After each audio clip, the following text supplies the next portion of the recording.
प्रधानमंत्री नरेंद्र मोदी ने अभी उज्जैन नगरी में महाकाल के महालोक का उद्घाटन किया है। महाकाल के महालोक यानी जो कॉरिडोर है उसका पहला चरण का काम पूरा हो गया है। करीबन 793 करोड़ का ये प्रोजेक्ट है जिसका पहला चरण अभी पूरा हो गया है। इसमें केंद्र सरकार ने करीब 450 करोड़ रुपए की राशि की मदद की है। 250 करोड़ के करीबन मदद जो है केंद्र सरकार के अलावा राज्य सरकार की तरफ से है और 21 करोड़ रुपए मंदिर समिति की तरफ से लगाई गई है। आज शाम को उज्जैन पहुंचने के बाद प्रधानमंत्री ने पहले महाकाल के दर्शन किए, वहां पूजा अर्चना की और उसके बाद इस पूरे महाकाल कॉरिडोर का निरीक्षण किया, भ्रमण किया जो करीब 900 मीटर का है। इसमें जो है 900 मीटर का ये कॉरिडोर है और इसका एरिया 20.23 हेक्टेयर है जिसके लिए 152 भवनों का अधिग्रहण किया गया। इस पूरे भ्रमण के बाद प्रधानमंत्री के पूजा के बाद कार्यक्रम शुरू हुआ, उद्घाटन किया गया। प्रधानमंत्री ने रिमोट से जो आप शिव की प्रतिमा देख रहे हैं, रक्षा सूत्र की बनी हुई शिवलिंग को उसका उद्घाटन किया रिमोट से और उसके बाद मध्य प्रदेश के मुख्यमंत्री शिवराज सिंह चौहान ने उद्बोधन किया, संबोधन किया। सुनते हैं कि शिवराज जी ने क्या कहा। मुझे याद आ रहा है कभी स्वामी विवेकानंद नरेंद्र उन्होंने कहा था सुदीर्घ रजनी समाप्त हुई जान पड़ती है, महानिशा का अंत निकट है। जो अंधे हैं वो देख नहीं सकते, जो बहरे हैं वो सुन नहीं सकते, लेकिन मैं स्पष्ट रूप से देख रहा हूं भारत माता एक बार फिर खड़ी हो रही है और विश्व गुरु के पद पर अधिष्ठित हो रही है। एक नरेंद्र ने कहा था, स्वामी विवेकानंद ने, और आज हम गर्व से कहते हैं दूसरे नरेंद्र पूरा कर रहे हैं। बोले महाकाल महाराज की, क्षिप्रा मैया की, अवंतिका पुरी की, भारत माता की। महाकाल के महालोक के कॉरिडोर के उद्घाटन पर मुख्यमंत्री शिवराज सिंह चौहान को सुन रहे थे आप। मुख्यमंत्री शिवराज सिंह चौहान एक नरेंद्र से दूसरे नरेंद्र तक जोड़ रहे थे विश्व में भारत के अधिष्ठान को। विवेकानंद यानी नरेंद्र ने कहा था उस वक्त में कि भारत विश्व गुरु बनेगा, एक दिन बनेगा। आज अभी स्थितियां नहीं है लेकिन बनेगा और उसको साकार करने की बात शिवराज ने मौजूदा प्रधानमंत्री नरेंद्र मोदी के साथ की है। उद्घाटन समारोह, भव्य उद्घाटन समारोह हुआ जिसमें 600 से ज़्यादा साधु संत भी मौजूद थे। बड़ा भव्य तरह से आयोजन किया गया कैलाश खेर ने और संगीत का साथ साथ नृत्य का भी आयोजन यहाँ पर किया गया। प्रधानमंत्री सीधे इंदौर से उज्जैन पहुँचे थे और उज्जैन में उन्होंने पहले महाकाल की पूजा अर्चना की, आराधना की और उसके बाद उन्होंने पूरे कॉरिडोर का भ्रमण किया और फिर उद्घाटन किया वहाँ के इस पूरे कार्यक्रम का और उसके बाद संबोधन हुआ। संबोधन से पहले मुख्यमंत्री शिवराज सिंह चौहान ने संबोधन किया। हालांकि प्रधानमंत्री ने कहा कि शिवराज सिंह चौहान ने इस सपने को साकार किया है, प्रधानमंत्री के संकल्प को साकार किया है। और फिर मुख्यमंत्री शिवराज सिंह जी ने कहा कि एक नरेंद्र से दूसरे नरेंद्र तक विश्व में भारत का अधिष्ठान साकार हुआ है। हमारे साथ अयोध्या के हनुमानगढ़ी के महंत राजू दास जी हमारे साथ जुड़ गए। महंत राजू दास जी, आपका बहुत बहुत स्वागत है। अभी आप प्रधानमंत्री को आपने सुना होगा उज्जैन में महाकाल के महालोक का उद्घाटन प्रधानमंत्री ने किया है।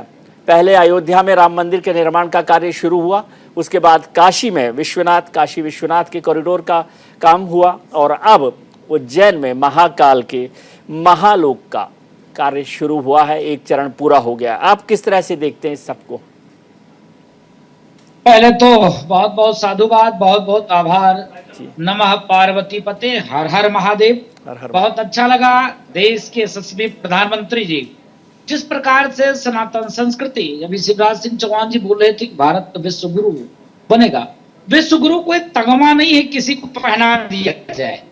विश्व गुरु हिंदुस्तान वासियों को इसलिए बनाएगा क्योंकि हमारा जो सनातन परंपरा है, हमारी जो संस्कृति है, हमारा जो वैभव है, हमारी जो उपासना पद्धति है, सर्वे भवन्तु सुखिनः सर्वे सन्तु निरामया, विश्व बंधुत्व के भाव के साथ, वसुदेव कुटुंबों के साथ, सबको गले लगाने के साथ, सबको एक साथ, एक मंच, सबका साथ सबका विकास सबके विश्वास के साथ कार्य करने का और जिस प्रकार से सनातन पद्धति, यह मंदिर हम लोगों को विश्व गुरु बना के ही रखा था।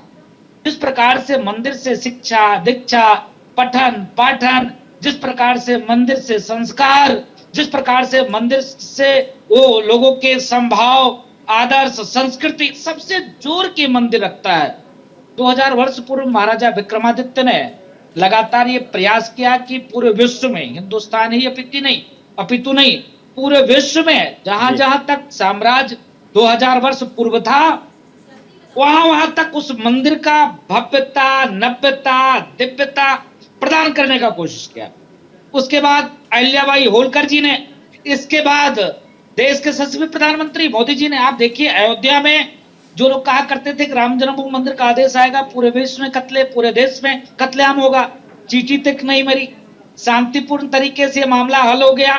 भव्य दिव्य खूबसूरत मंदिर निर्माण कार्य भी चल रहा है। जब से मंदिर का आदेश आया तब से जो आम जनमानस जी मुश्किल से 10 से 15 हजार आती थी, आज रोजाना 50,000 आते हैं। और 50,000 आते हैं तो कोई माला ले रहा है, कोई फल फूल ले रहा है, किसी होटल में रहा है, कोई ऑटो वाला का सहयोग ले रहा है, किसी न किसी प्रकार से जो यहाँ का डेवलपमेंट की प्रक्रिया है, आसपास के लोग रहने वाले लोग हैं उनको रोजी रोजगार सारे चीज मिल रहे हैं। उसी प्रकार से बहुत अच्छा लगा कि मैं तो आज दुर्भाग्यशाली था कि वहां मैं नहीं था, लेकिन जब यहाँ काशी में जब कार्यक्रम चल रहा था तो हम लोग मौके पे मौजूद थे जी। देश से लमसम 3700 देश के मूर्धन्य विद्वान संत पुरुष महात्मा मौके पे मौजूद थे। और देश के यशस्वी प्रधानमंत्री जी ने विश्वनाथ कॉरिडोर का जिस प्रकार से यहाँ पर वो कार्य किया था, उसी प्रकार से आज देखिए, देखकर अति प्रसन्नता हो रही, मन गदगद हो रहा है। और हमारे जो आचार्य थे, महापुरुष थे, उन्होंने इनको इतना आशीर्वाद दिया होगा कि देश के यशस्वी प्रधानमंत्री जी ने जिस प्रकार से इस संस्कृति को आगे बढ़ाने की थोड़ा सा भगीरथ प्रयास, उनका मैं कहूंगा ये जो इनका भगीरथ प्रयास है वो सराहनीय है। और ऐसे ही मैं आम जनमानस उससे उम्मीद करता है कि हमारी जो वैभव है, परंपरा है, जो संस्कृति है, वो आगे ऐसे बढ़ती रहे, ऐसे मोदी जी बढ़ाते रहे। जी महंत जी, प्रधानमंत्री ने तो महाकाल की प्रशंसा की ही, महाकाल की महिमा का गान किया ही। आप कैसे महाकाल की महिमा को देखते हैं, कैसे बताएंगे हमारे दर्शकों को? नहीं, पहले तो मैं आपके दर्शकों को आभार व्यक्त करता हूँ, धन्यवाद देता हूँ और आशीर्वाद देता हूँ। मुझको लगता है कि लगातार माननीय प्रधानमंत्री जी का पूजा, वहाँ का अवलोकन, उसके बाद वहाँ उद्घाटन समारोह, सारे चीज आपके दर्शकों ने देखा जी। जो दर्शक वहां नहीं पहुंच पाए, घर बैठे इतना सुंदर माननीय प्रधानमंत्री जी के नेतृत्व में आनंद लिया जी। आप देखते हैं कि सवेरे से ही वहां भक्तों का तांता लग जाता है।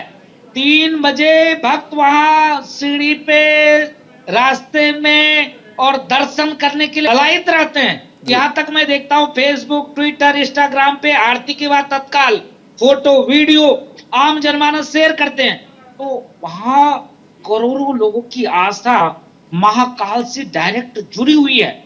और महाकाल की इतनी कृपा है कि हमारे 12 ज्योतिर्लिंग में प्रमुख ज्योतिर्लिंग वो है। और जब तक मानव मात्र यह वहां दर्शन कर नहीं लेता है, तब तक अपने आप को धन्य नहीं मानता है। वहां की महत्ता इतना विशेष है, एक बार स्पर्श मात्र से, एक बार दर्शन मात्र से कई हजारों जो पाप हैं वो कट जाते हैं, और जो जितने विघ्न बाधा आने वाले होते हैं वो दूर हो जाते हैं महाकाल के दर्शन से।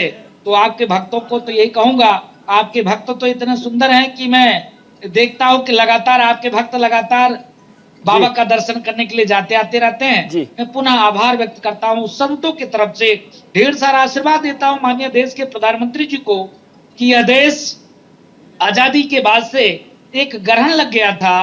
एक जिस प्रकार से लोगों ने सनातन संस्कृति को बांट के रखा था, वो विशाल परंपरा वाला सनातन संस्कृति जो विश्व बंधुत्व का भाव रखता है, वो विशाल परंपरा वाला सनातन संस्कृति, जब हम आरती करते हैं तो बोलते हैं धर्म की जय हो। ये कहाँ कहते हैं सनातन धर्म की जय हो? उसके बाद बोलते हैं अधर्म का नाश हो, कोई भी अधर्मी हो उसका नाश हो, प्राणियों में सद्भावना है, विश्व का कल्याण हो, प्राणी कोई भी हो, विश्व का कल्याण। कोई ऐसा धर्म है ही नहीं पृथ्वी पर जो विश्व कल्याण की भाव रखता हो। और उसके बाद हमको एक तरह से आपने सिमट दिया था। लोग डरते थे बात करने से, कतराते थे, कहते थे अरे चंदन लगा लेंगे तो लोग ऐसा बोल देंगे, किसी मंदिर में चले जाएंगे। बताइए, राजनेता इतना डरते थे, लेकिन ये कैसा प्रधानमंत्री है, त्रिपुट लगाकर इतना भाव से सम्मान पूर्वक, कोई दिखावा नहीं, पूजा पाठ और मंदिर का भव्यता। न मंदिर बनने से सिर्फ सनातन परंपरा का बढ़ावा नहीं है, मंदिर के भव्यता, दिव्यता, नव्यता से जो वहां का विकास की जो गति है बहुत तेज होता है जी। लोगों का आवागमन की जो है बहुत तेजी से लोग आते जाते हैं, उससे तमाम लोगों को फायदा मिलता है। लेकिन महन जी, कुछ लोग कहते हैं कि आपने बहुत अच्छे से इसका वर्णन किया, लेकिन कुछ लोग कहते हैं कि भाई भारत देश जो है एक सेक्युलर देश है, सेक्युलर कंट्री है, धर्मनिरपेक्ष देश है, और प्रधानमंत्री को या सरकार में जो सबसे ऊपर पद पे बैठा हो उसे सिर्फ एक धर्म को लेकर इस तरह से कार्य नहीं करना चाहिए। इससे लोगों में थोड़ा सा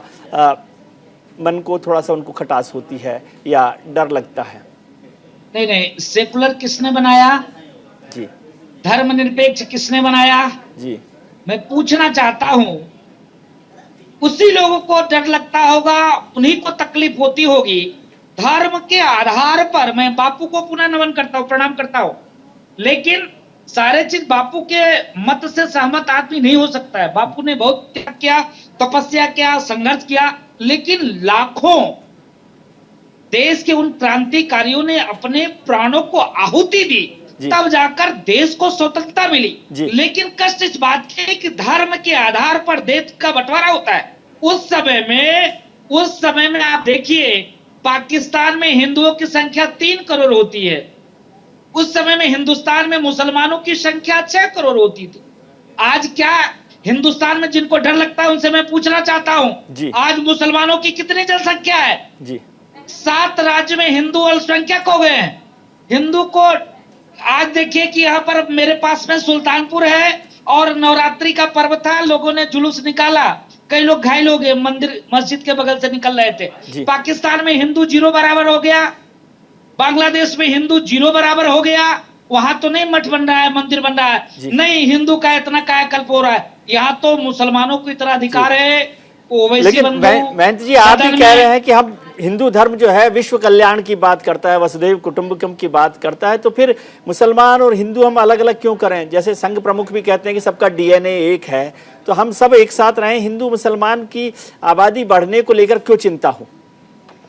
नहीं, इसलिए चिंता हो क्योंकि इनकी मानसिकता इतनी कट्टरता है कि 100 वर्ष पहले अफगानिस्तान में रावण की पुतला दहन होती थी। सत्य को आप नकार नहीं सकते। 100 वर्ष पहले रावण की पुतला दहन होती थी। आज जब तालिबान हुकूमत आई तो वहां से देखिए ईसाई, सिख, बौद्ध, पारसी सबको छोड़ के भागना पड़ गया। ठीक है, तो ये विषय नहीं है, ये जनसंख्या की विषय नहीं है। ये नहीं, हम बांट नहीं रहे, हम घबराते भी नहीं है। ये कभी नहीं मैंने नहीं कहा, ये उन लोगों के लिए कहा जो लोग मुसलमानों के नाम पर हिंदुस्तान में वोट की राजनीति करते हैं, जो हिंदू और मुसलमान करके इतना दिनों तक राज किया, इतना दिन तक खाई पैदा किया। मोदी जी तो खाई को बांट रहे हैं ना, मोदी जी कहाँ हिंदू और मुसलमान कर रहे हैं। चलिए, बहुत बहुत शुक्रिया आपका कि आपने वक्त निकाला और हमारा ज्ञानवर्धन किया। महाकाल के दर्शन सब लोगों ने किए हैं। न्यूज इंडिया उस पर लाइव लगातार उनका दर्शन कराने का काम और कॉरिडोर पर जो काम चल रहा था, प्रोग्राम चल रहा था, उसकी सबकी जानकारी आपको लाइव हमने एक्सक्लूसिव तरीके से दी है।